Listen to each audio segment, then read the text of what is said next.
Aí, seu menino, aqui quem fala é Júnior Quintela, seu tarólogo abusado. E hoje a gente vai comentar algumas questões que surgiram aí. Na verdade, eu acredito que seja uma questão de muitos de vocês que jogam tarô, que gostam de tarô, né? E aí, pra quem não sabe, essa semana passada, né? Fui convidado para uma entrevista na Reconnect, num programa de TV. E aí a chamada lá era Tarô Online, evolução ou enganação. Eu adorei o clickbait, achei muito esperto, né?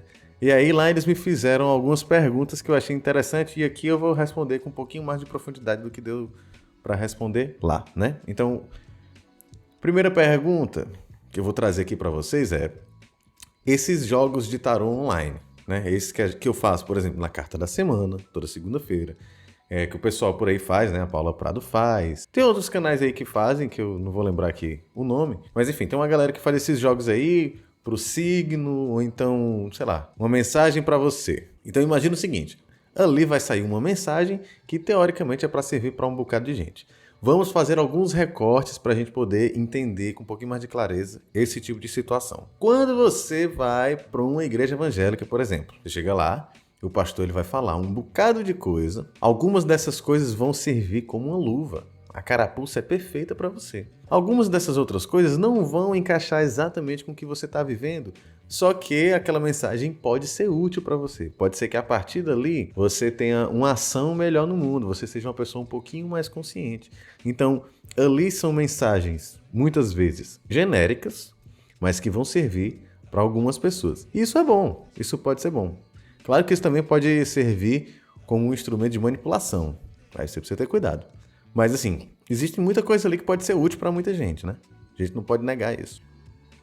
Só que aí vamos pro tarô. Pense o seguinte, se você é cartomante, você sabe que eventualmente você fez alguma previsão que provavelmente não deu certo. Tava lá, tu jogando para uma pessoa só, e aí acontece de aquela previsão, aquele conselho não encaixar perfeitamente com o que a pessoa está vivendo. Existem várias possibilidades de explicação para que isso tenha acontecido. Por exemplo, pode ser que você tenha errado, pode ser que você não tenha lido direito, tá? Pode acontecer isso. Vamos ser humildes aqui, vamos ser humildes. Isso pode ter acontecido. Então vamos lá, o que é que pode ter acontecido? Primeiro ponto, vamos entender que uma leitura de tarô, ela tá fazendo uma leitura de uma porrada de coisa, né? Às vezes é uma energia que tá ali rolando no momento, às vezes existe não só o que a carta diz, mas o que o cartomante carrega com ele, que quando a gente compõe as duas coisas, é ali que a gente vai ter a leitura, né? Então, se sair uma mesma carta, eu vou ler de uma forma, você vai ler de uma outra forma. Se sair essa mesma carta agora, eu vou ler de uma forma. Se sair daqui a 2 horas, provavelmente eu vou ler de uma outra forma. Então, isso fica variando. É normal que aconteça. E aí, quando a gente fala de previsões, é muita pretensão, pelo menos na minha opinião, é muita pretensão você achar que você vai jogar e o destino vai ter que atender a leitura que tu fez, cara. Não é assim que funciona. Então, aquilo que o tarô aponta para o futuro, eu vejo como uma tendência.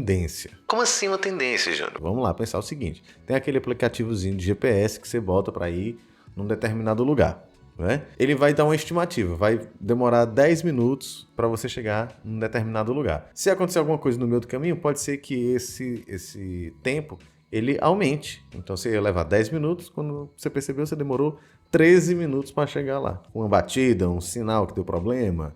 Então é uma tendência, nem sempre a coisa vai acontecer exatamente como está escrito lá. Além de que, dependendo de como o cartomante faz essa interpretação, faz essa leitura, ele pode ser muito pretensioso. Ele pode acabar querendo descrever uma situação com muitos detalhes e nesse processo ele pode acabar se perdendo. O cartomante também precisa ser humilde para entender até onde ele pode ou consegue ir. Então até agora a gente falou de duas coisas. De uma interpretação que ela não é tão precisa quanto muitos vendem por aí. E outra são mensagens genéricas que podem servir para qualquer pessoa. Tipo assim, vamos jogar aqui um bocado de carapuça, se você pegar uma para você, ponto para nós. Quando a gente entra em contato com uma leitura dessa no YouTube, cara, não tem como, ela não vai ser tão precisa assim. Não existe essa possibilidade. A não ser que você esteja tão sedento por confirmações, né? Ou você esteja tão tendencionado que qualquer coisa que eu te disser, tu vai acreditar que é pra ti. Acontece também. Ainda tem esse lance, né? Em alguns casos, o cartomante nem acertou, não. Mas você tá tão afim que ele acerte que você vai encontrar algum jeito de encaixar o que ele disse. Aí já é um terceiro fator, que é o consulente, você que tá assistindo esse vídeo. Então até agora foram 3 fatores, né? Uma mensagem genérica, uma tendência que é genérica também, na maior parte das vezes, e você que muitas vezes está muito afim de que aquela mensagem funcione. Beleza. Então, Júnior, você está dizendo que o tarô na internet não funciona de jeito nenhum, é todo mundo charlatão, tá todo mundo enganando. Não, também não. Porque entendo o seguinte, e aí para isso eu vou utilizar a carta do Papa para explicar melhor o que eu estou querendo trazer para vocês. A carta do Papa, pelo menos na minha prática pessoal, ela vai falar muito sobre filosofia, sobre ética, sobre discernimento, sobre uma busca por um aprimoramento pessoal, inclusive no nível ético, filosófico e espiritual. Tá? Não necessariamente é uma carta que vai falar sobre um caminho espiritual e religioso, mas necessariamente sempre de um aprimoramento pessoal, filosófico e ético. Por que eu trago essa carta nem sempre linkando com a religiosidade? Porque nem sempre a pessoa que eu vou atender é uma pessoa religiosa. Eu não posso pegar uma carta como essa e dizer, né, e ficar enxotando na pessoa, empurrando na pessoa uma prática religiosa se ela não tiver afim. A pessoa precisa se sentir livre para decidir se vai para uma religião ou não. Mas essa carta sempre vai indicar que você procure algum tipo de aprimoramento pessoal. Isso significa que o meu contato com a espiritualidade não necessariamente está ligado a uma religião. Então, se eu estudar filosofia, talvez eu esteja me aprimorando espiritualmente.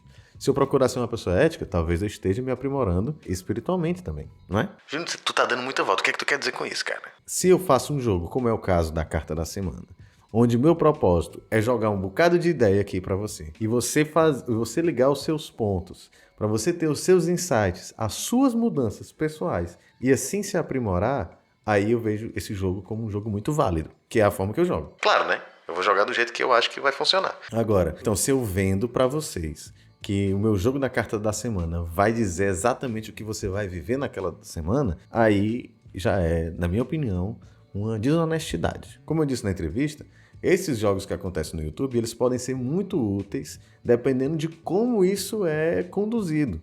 Então, se eu quero te impressionar, na minha opinião, eu já tenho um grande problema aí. Eu já tenho uma armadilha em algum lugar, que é o meu próprio ego, que eu preciso sentir que eu preciso impressionar vocês. E, na minha opinião, não preciso. No momento que eu precisar, eu vou precisar também de uma muleta, né? Na verdade, essa necessidade de impressionar vai se tornar minha muleta. Agora, se de alguma forma eu estou aqui buscando ser como a carta do Papa, no sentido de alguma forma proporcionar aconselhamento, insights, um estudo e uma profundidade ética, filosófica, de tal maneira que você consiga se aprimorar enquanto pessoa, aí eu acho que é super válido. Tem esse filtro, né? O que é que você vai assimilar que vai te fazer ser uma pessoa melhor? Que vai te estimular a ser uma pessoa melhor?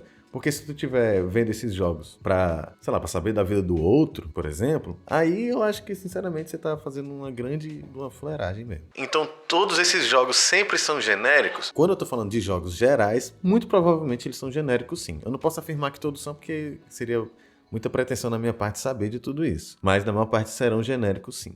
Então, como é que eu faço para ter uma leitura que seja mais personalizada, mais aprofundada, mais assertiva, mais correta? Como é que eu faço? Aí você faz uma consulta direto com a pessoa. Você vai lá, chama ela no Instagram, chama ela no YouTube. Eu falei, vamos fazer uma consulta, eu e tu? Aí a tendência é que, até mesmo energeticamente, tudo esteja direcionado para você. Assim vai ficar um pouquinho mais fácil daquela leitura ser mais assertiva. Da mesma forma, continua dependendo de como o cartomante leva aquilo ali. Então, assim, funciona ou não funciona? Pode funcionar e pode não funcionar. Não chegamos a conclusão nenhuma. A minha dica é que você procure ter uma relação com a cartomancia honesta. Tanto você cartomante como você cliente aí de cartomantes. Beleza? É isso. Eu sou Júnior Quintela, seu tarólogo abusado. Se inscreve no canal, comenta, segue no Instagram. É isso, beleza? Beijo e até a próxima.